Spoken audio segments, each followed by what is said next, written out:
மரியாதைக்குரிய சட்டமன்ற உறுப்பினர் அண்ணன் வி ராஜன் செல்லப்பா அவர்கள் கலந்து கொண்டு புரட்சித் தலைவர் அம்மா அவருடைய பிறந்த நாள் விழா மலர்தூவி மரியாதை செய்து இனிப்புகள் வழங்க நிற்கிறார்கள். இந்த நிகழ்ச்சிக்கு மரியாதைக்குரிய பகுதி கழகத்தினுடைய துணை செயலாளர் அழகுராஜா தலைமையிலும் மரியாதைக்குரிய பகுதி கழக செயலாளர் பன்னீர்செல்வம் அவர்கள் முன்னிலை வைக்க வட்டக்கழக செயலாளர் வரவேற்புரையாற்ற இந்த நிகழ்ச்சிக்கு வருகை தந்திருக்கின்ற வட்டக்கழகத்தினுடைய அவைத்தலைவர் அழகர்சாமி அவர்கள், வட்டக்கழகத்தினுடைய பிரதிநிதி பாண்டிமுருகன் அவர்கள், வட்டக்கழகத்தின் பிரதிநிதி பால்பாண்டி அவர்கள், வட்டக்கழகத்தினுடைய இணைச் செயலாளர் காசியம்மாள் அவர்கள், மரியாதைக்கு இந்த நிகழ்ச்சியில் சிறப்பாக கலந்து கொண்டிருக்கின்ற பகுதி கழகத்தினுடைய ஒன்றிய கழக செயலாளர் அன்புக்குரிய கோட்டக்கால அவர்கள், கழகத்தினுடைய மூத்த முன்னோடி அவைத்தலைவர் அன்புக்குரிய சோனாராஜ் அவர்கள், போக்குவரத்து தொழிற்சங்கத்தினுடைய போக்குவரத்து தலைவர் தொழிற்சங்கத்தினுடைய தலைவர் செந்தில் அவர்கள், முன்னாள் தலைவர் அன்புக்குரிய அண்ணன் ஜெயபால் அவர்கள், மரியாதைக்குரிய எம்ஜிஆர் மன்றத்தினுடைய ஜெயராமச்சந்திரன் அவர்கள், அன்புக்குரிய கழகத்தினுடைய பொதுக்குழு உறுப்பினர்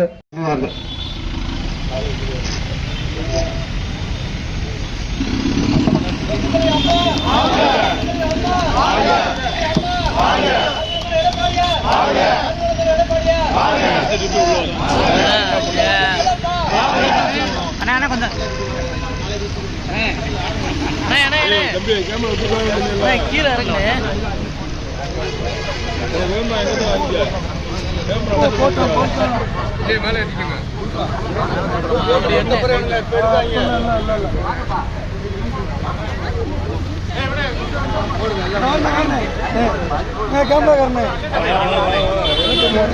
நாலு மட்டும் உணர்ந்துருக்கேன், நாலு மட்டும்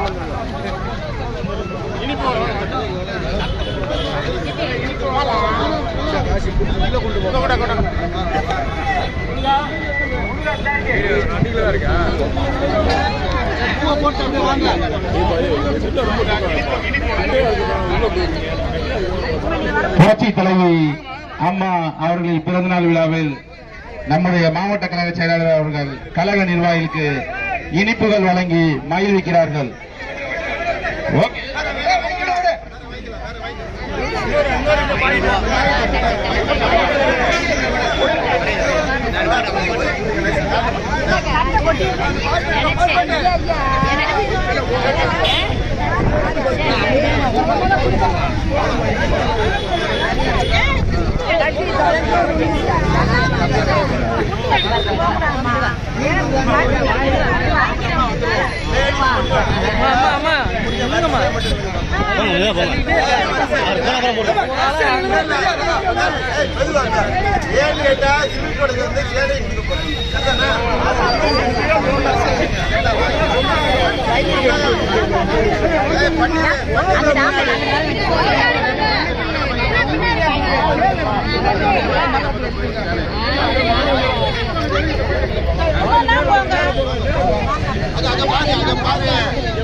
இங்கிட்டு வாங்கம்மா, அப்படி வாங்கம்மா, அவர் அதுதான் கொடுக்கணுங்களா?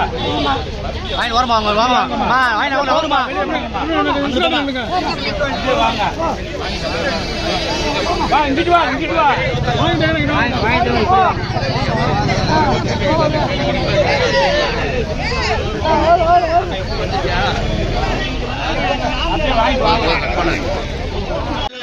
இப்பொழுது கொடியேற்ற விழா நடைபெறுகிறது.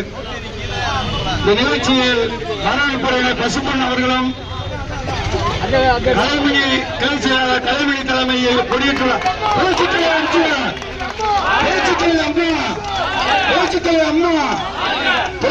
அம்மா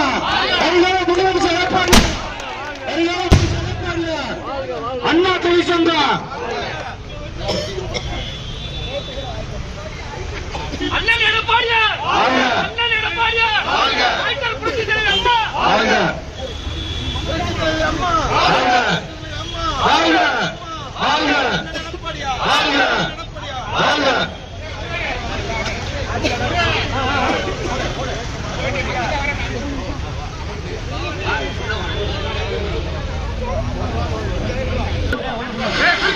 மாவட்ட நிர்வாகிகளுக்கு மரியாதை செய்கிறார்.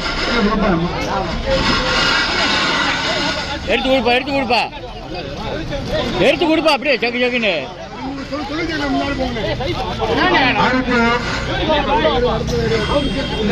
பசுமலை கிளையின் சார்பாக அவரு அங்க நிக்கிறாருப்பா. அதுக்குரிய இந்த கிளையினுடைய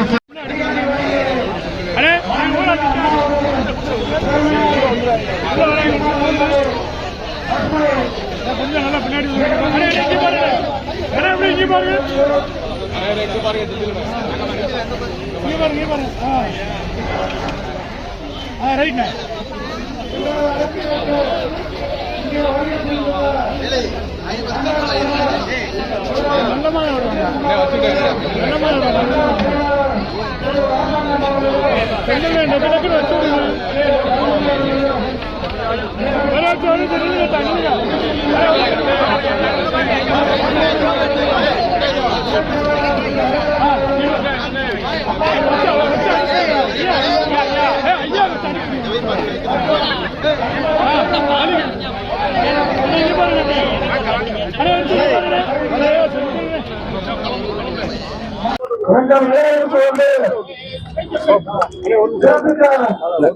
ரைட்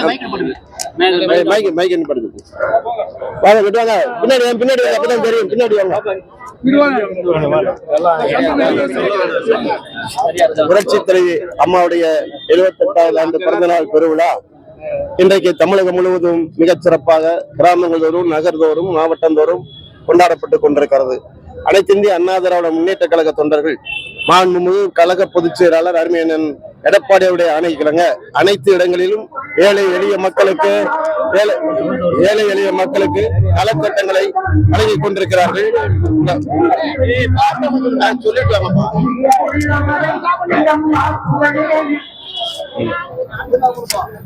ஏழை எளிய மக்களுக்கு நலத்திட்டங்களை வழங்குகிற வகையிலே அங்கங்கே உணவுகள் ஏழை மக்கள் அன்றாடம் சாதாரண உணவு சாப்பிட்டாலும் இன்றைக்கு பிரியாணி போன்ற உணவுகளை வழங்குவதிலும் எங்களுடைய தொண்டர்கள் ஆர்வம் காட்டிக் கொண்டிருக்கிறார்கள். அதனை போன்று இன்றைக்கு பிஆர்சி தொழிற்சங்கத்திலும் அண்ணா தொழிற்சங்கத்தை சேர்ந்த இணைய நண்பர்கள் இந்த நல்ல நிகழ்ச்சி ஏற்பாடு செய்து இங்கே அனைத்து ஏழை எளிய நடுத்தர மக்களுக்கு உணவு வழங்கி கொண்டிருக்கிறார்கள். இது தமிழகம் முழுவதும் நடக்கிற நிகழ்ச்சி. அதனை போன்று மதுரை புறநகர் கிழக்கு மாவட்டத்தில் மட்டும் இன்றைக்கு திருப்பரங்குன்றம், மதுரை கிழக்கு, மேலூர் தொகுதியில் மட்டும் 150 இடங்களுக்கு மேலான இடங்களில் கழக தொண்டர்கள் இந்த நல்ல நிகழ்ச்சியை தொடங்கி நடத்தி கொண்டிருக்கிறார்கள். எங்கு நோக்கினும் புரட்சி தலைவி அம்மா, எங்கு நோக்கினும் எடப்பாடி என்கிற செய்திதான், குரல் தான் தமிழகம் முழுவதும் எழுந்து கொண்டிருக்கிறது. அதுவும் குறிப்பாக மதுரை மாவட்டத்தில் மார்ச் 1ஆம் தேதி நம்முடைய மாண்புமிகு புரட்சி தமிழர் அருமையண்ணன் எடப்பாடியார் அவர்களும் பாரத பிரதமர் மதிப்பிற்கும் மரியாதைக்கும் உரிய மோடிஜி அவர்களும் மதுரை வர இருக்கிறார்கள். அதுவும் திருப்பனந்தூரில் அமைந்துள்ள மண்டேலா நகர் பகுதியிலே மிக அலங்காரத்தோடு மிக விமர்சையாக போதிய இடவசதியோடு போதிய பாதுகாப்போடு அமைப்பு நடந்து கொண்டிருக்கின்றன. அந்த வகையிலே அதை வரவேற்பதற்கும் இந்த 3 பகுதி மக்களும் தங்களை ஆட்படுத்திக் கொண்டு மிக பணியை ஏற்றுக்கொண்டிருக்கிறார்கள். அதோடு மட்டுமில்லாமல் அனைத்து இந்திய அண்ணா திமுக 2026 மக்கள் எழுச்சியோடு மக்கள் ஆதரவோடு ஆட்சி பொறுப்புக்கு வரும் எடப்பாடியார் ஆட்சிக்கு முதலமைச்சர் வருவார் என்ற செய்தி தான் இன்றைக்கு தமிழகம் முழுவதும் இருந்து கொண்டிருக்கிறது. இல்ல, நாங்க அவங்கள பத்தி அதிகமா நாங்க பேசுறது இல்ல, அதை பத்தி நாங்க இது பண்றது இல்லை. ஏன்னா எங்க அருமையான எடப்பாடி ஏற்கனவே சொல்லிட்டாங்க. அதனால அந்த தகவலை பற்றி நாங்கள் பெரிதாக எடுத்துக்கொள்ள விரும்பவில்லை. ஏன்னா ஆயிரக்கணக்கான எத்தனையோ தலைவர்கள் எத்தனையோ பண்ணிட்டு இருக்காங்க. அதை பத்தி பெருசா எடுத்துக்கல. அனைத்து இந்திய அண்ணா திமுகவுக்கும் திமுகவுக்கும் தான் பேட்டி. சில பேர் சொல்லுவாங்க திமுகவுக்கும் அண்ணா திமுகவுக்கும் போட்டின்னுவாங்க. இந்த தேர்தலை பொறுத்த வரைக்கும் அண்ணா திமுகவுக்கும் திமுகவுக்கும் தான் பேட்டி. அண்ணா திமுக தான் முதன்மை கட்சி. ஆகவே திமுக இவங்களை எதிர்க்கிறது. நாங்கள் பார்த்துக்கோம். கூட்டத்துல விஜய் ஸ்டாலின் புதிய நண்பர் விஜய் சொல்லியிருக்காரு. இதை பத்தி அவருடைய சொல்ற கருத்துக்கள்லாம் இப்ப நாங்க பொதுவாக நான் அன்றைக்கே அவங்ககிட்ட சொல்லிட்டேன். ஒரு நாள் அவர் கருத்து சொன்னாரு. அந்த கருத்துக்கு எல்லோரும் விமர்சனம், எல்லாரும் அதுக்கான பதில் வரையை நாங்கள் வழங்கி விட்டோம். மீண்டும் மீண்டும் அவரை பற்றி பேச வேண்டிய அவசியம் இல்லை. அது எடப்பாடியார் சொன்ன மாதிரி இன்னும் அவர் மக்கள் மத்தியில வரல. என்ன மக்கள் மத்தியில வரும்போது அவர் என்ன கருத்து சொல்றாரோ அதை நாங்க பேசுறோம். ஊடகத்தில் வந்ததுனால அதிமுக பின்னடைவுகள் வரும். அதிமுக இனிமேல் பின்னடைவுகள் எல்லாம் முடிஞ்சு போச்சு. அதிமுக உச்சியில் இருக்குது. கோபுரத்தின் உச்சியில் மிக தெளிவாக கோபுர கலசமாக இருக்கு. யார் வருவதை பற்றியோ போவதை பற்றியோ எங்களுக்கு அதிமுகவில் கவலை இல்லை. அதிமுக அடுத்த ஆட்சி பீடத்திலே அமர இருக்கிறது. அதற்கு மக்கள் துணையோடு இருக்கிறார்கள், மக்கள் அன்போடு இருக்கிறார்கள். எங்கு பார்த்தாலும் வரவேற்பு கிடைக்கிறது, எங்கு பார்த்தாலும் திமுக எதிர்ப்பு உணர்ச்சி கிடைக்கிறது. நேற்று ஒரு நாள் பார்த்தேன், ஜாதி பட்டியல் நலத்திட்டம் வழங்கணும், எங்களை தொண்டர்களாக வழங்கினாங்க. அங்க பார்க்கும்போது அத்தனை பெண்களும் சொன்னாங்க, எங்களுக்கு 1000 கொடுத்தாலும் சரி 5000 கொடுத்தாலும் சரி எங்களோட அதிமுக தான், பெண்கள் பாதுகாக்கிற கட்சி அதிமுக தான், அதிமுக தந்து உறுதியளித்திருக்கிறார்கள். ஆகவே இனி மற்றவர்களுக்கு வேலை இல்லை, எங்களுடையது களப்பணி. அந்த களப்பணி நாங்கள் ஆரம்பித்த களப்பணியை தான் இன்றைக்கு திமுக செய்யறாங்க. நீங்களாம் பார்த்திருப்பீங்க, வாக்குச்சாவடி முகவர் அது இதுன்னு கூட்டாங்க. ஆனா எடப்பாடியார் தான் அருமையான அம்மாவுடைய வழியில இந்த முகவர்களை அமைப்பு, பூத்து கட்டி அமைக்க, பூத்து கமிட்டி அமைப்பதற்கு வழிகாட்டியவர் அவர்தான். இன்றைக்கு தமிழகத்தில் உள்ள 70,000 பூத்து கமிட்டியிலும் அதிமுக 65 ஏறக்குறைய 70,000 பூத்து கமிட்டியிலும் அதிமுக பூத்து கமிட்டி உறுப்பினர் இருக்கிறாங்க. எங்க நோக்கிலும் அதிமுக தொண்டர் இருக்கிறாங்க. எங்களுடைய களப்பணி தொடங்கி விட்டது. இனி வெற்றி ஒன்று எங்களுக்கு இலக்கு. சட்டசபையில ஓபிஎஸ் ஆதரவாளர் வந்து ஜெயலலிதா எம்ஜிஆரோட ஆதரவோட வந்து ஸ்டாலின் முதல்வர் ஆவார்னு சொல்லியிருக்காரு. இல்ல, கொள்கைக்கு முரண்பாடா போயிட்டா எப்படி வேணாலும் பேசலாம். கொள்கைக்கு முரண்பாடாக நாம் கொண்ட எண்ணங்களுக்கு முரண்பாடாக போயினால் அது எப்படி வேணாலும் பேசினா அவங்களை நம்ம பெருசாக கருத வேண்டிய அவசியம் இல்லை. சரி, இல்ல இன்னொன்னு வேணா சொல்றேன். நீங்க சொன்னதுக்காக நான் சொல்றேன், அவர் தனிப்பட்ட உறுப்பினரோ எதிர்கட்சி உறுப்பினரோ பெறல. ஆனா அவர் சொன்னதை புரட்சி தலைவர் எம்ஜிஆர், புரட்சி தலைவர் அம்மா ஆசியோடு என்று சொன்ன அந்த வாசகங்களை இங்க இருக்கிற முதலமைச்சர் ஸ்டாலின் ஏற்றுக்கொள்கிறாரா? அவரால் ஏற்றுக்கொள்ள முடியுமா? அவரே சட்டசபையில உட்கார்ந்து சிரிச்சுட்டே இருந்தாரு. அதை பத்தி எங்களுக்கு இல்ல, அவர் சிரிச்சாரு சிரிக்கல எங்களுக்கு இல்ல. அவர் சொல்ற கருத்தை புரட்சி தலைவர் எம்ஜிஆர், ஏன்னா அவங்க அப்பா வந்து ஒரு காலத்துல புரட்சி தலைவர் எம்ஜிஆர் எனக்கு நண்பன் சொல்லி ஏமாற்றி ஓட்டு வாங்க பார்த்தாரு. அந்த ஏமாற்றுவத்தை இன்றைக்கு இருக்க ஸ்டாலினும் கையாள போகிறாரா? நன்றி. டிடிவி வந்து கூட்டணிக்குள்ள சேர்த்தோம், ஓபிஎஸ் வந்து சேர்க்கிறதுல ஒரு என்ன தனி மனிதர், கட்சி இல்லையா அவரு? கூட்டணி சேர்க்கிறது கட்சியை கூட்டணி சேர்க்க முடியும். சரி.